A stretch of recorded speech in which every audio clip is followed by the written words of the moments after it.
Everybody, this is the first official episode of TeamRegulars, and today we will be reviewing Total Eclipse, BlackBoxTV's Season 2 premiere.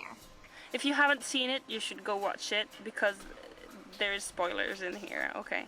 First thing, the fucking intro. Oh my god, I love it. Oh, I love the new intro. It's so awesome. It's so epic.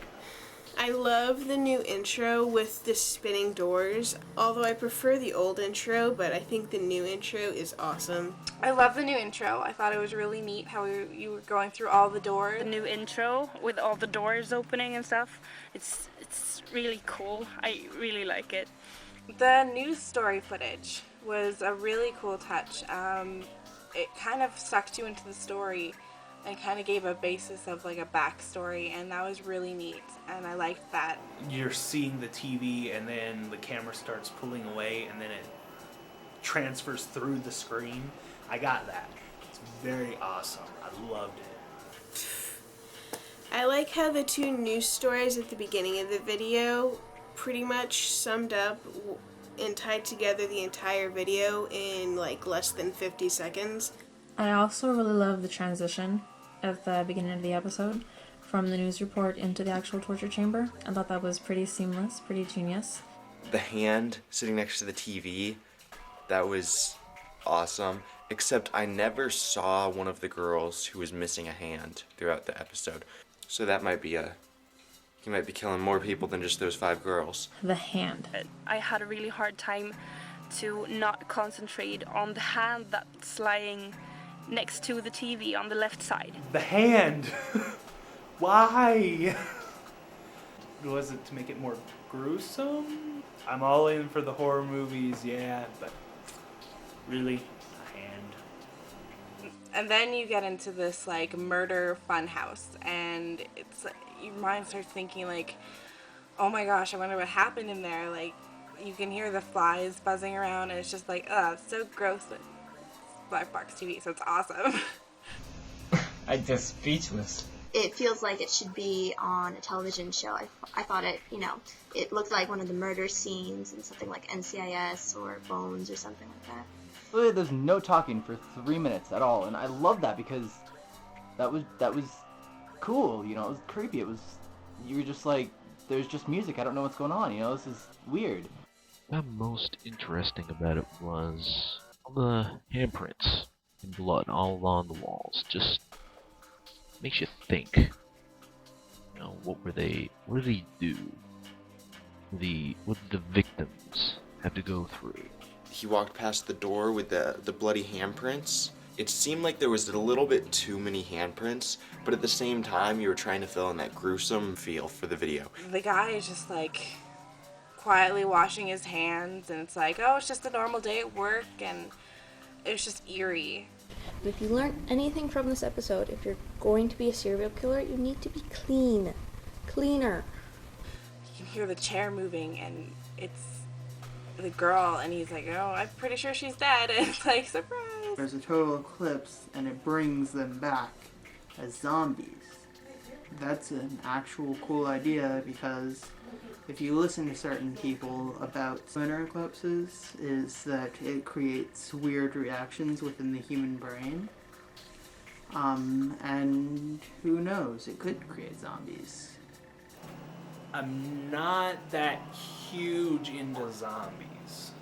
Zombies, so cool. I thought the scene where the zombie girl is trying to get out of her restraints and the camera's panning around her, I thought that was really cool. It reminded me of the Family Circus episode. The 360 rotation around the girl is very cool. It's one thing that can't really be done on a typical movie set. I loved like the camera angles and everything. The camera going around the girl in the chair, that was really cool. I personally like that because I saw a lot of that in Saw. Yeah. It's an interesting camera angle that not a lot of people utilize. I don't really know much about the technical stuff, but it looked good. I liked the scene where she was pulling the ropes off herself in the chair. That was, the style of that was fantastic. I really, really, really liked that. The one was trying to get through the door and he was pushing the door closed on her hand, and he pushes and it chops off her hand. I thought that was really cool. Someone handling the camera must really not have liked hands. Was actually more horrifying than any others. This was definitely one of their more gruesome episodes. When he hits the girl with the shovel, he whacks her, but why didn't he, like, kill her again? You know, just beat her a couple more times, be sure she was down. The part where he takes the shovel and hits the girl on the head and then starts running, I thought it would have been cooler if he just, kept hitting. There could have been more of a fight scene, I thought. Just one swing with the hammer with the zombie was not, or one swing with the shovel was not enough for me. I wanted more of a fight because, like, the whole thing felt like it was kind of like a build-up of almost of a whole movie. It could have been summed up into this one scene, but if this was the final scene, you would have been a little disappointed. One thing that I know is going to be a big issue and a big controversy with this episode is the last song that we hear at the end of the episode. And then he just started running, and the music, the awesome music. And starts running for his life. He's really scared, I guess. The song and what was being shown on screen, it worked perfectly together. As much as I like the song at the end that Tony did with Megan, I thought that it kind of detracted from the video, because for me, when I was watching with the music and the sound effects, I was like, oh my god, what's going on? And then as soon as the song started, the tension kind of dropped. I think it would have been better if the tension kept building and building and building all the way to the end, so that when the video was done, you kind of left, whoa, what just happened? So you're like, oh my god, zombies, like, run, guy, run. And then you're like, hold on. He killed them to begin with, so maybe, no, you die. You die now. Just accept it, you die. It's kind of like Cat's Got Your Tongue, where the person who has these victims ends up becoming the victim. And it's actually a pretty good concept. All they wanted to do was just stop the one who killed them, make sure that, sure the 5 of them are dead, make sure there's not going to be a number 6. In that way, it might be the first time we've really seen zombies as the heroes in the story. I liked the concept though. It was interesting. A guy that's doing bad, some serial killer doing a bunch of crap and gets revenge from the people that he's killing. But I think the song kind of took away from the mood of the whole thing. It made it funny, and the dead are getting revenge for him killing them. They are out to avenge themselves, which is awesome.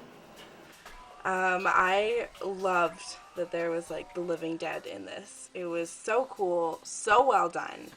Even the visuals though were the sounds. They did a really good job with the sounds. Flies buzzing around, or even just that tone that was keeping you on edge throughout the entire episode. Sound's always a big factor in any horror movie, and they definitely had it in that one. The music in this episode was fantastic. I love that song. Best 50-second long song ever. Gets stuck in your head so quick, and I know some people didn't like the use of it, but I did. It seemed like these girls were taunting this serial killer that obviously ruthlessly killed them, and it was kind of like letting them have that last final chase before they actually cut them down. Tidy up after yourself. Don't just leave bodies lying all over the place, because really, you never know. That would be such a terrible way to die, but he is so deserving that it's just awesome that they get their revenge, and he gets what he deserves. But at the same time, I don't see any regret in his eyes or anything like that. It's more like, oh my god, I don't want to die myself. The one scene that I actually did not like, I think visually, was the last scene when the serial killer actually falls into the grave that he himself dug. Location scouting must have been pretty good on this one.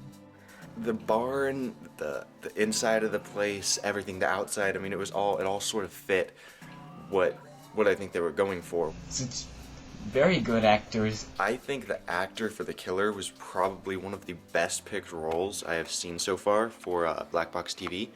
He was so freaking creepy. Those eyes, I mean, they were like bright blue. It's just like, you look at them and it's like, it looks like he's staring into your soul. You know, like, that was just creepy. He just fit the role perfectly. The news reporter. I don't think he was a good actor, and I know that's terrible to say. He just didn't really fit the news reporter role very well. I thought the story was very predictable compared to some of the other stories that Tony has put out there on the channel. Even though it kind of lacked in story, I thought it really had that scare factor. I think I have a new favorite episode.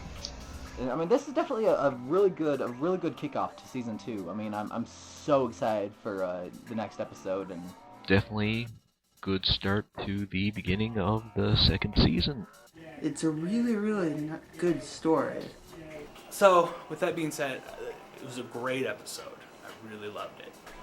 This is definitely one of my new favorites. It was so good. Well done, Tony. Well done, everyone who worked so hard on this episode. You guys did amazing. so it was a good episode. Not the best. I don't think it's not one of my favorites. Overall, good episode. Not one of the best, but not the worst. Simply amazing. BlackBoxTV never disappoints in that field.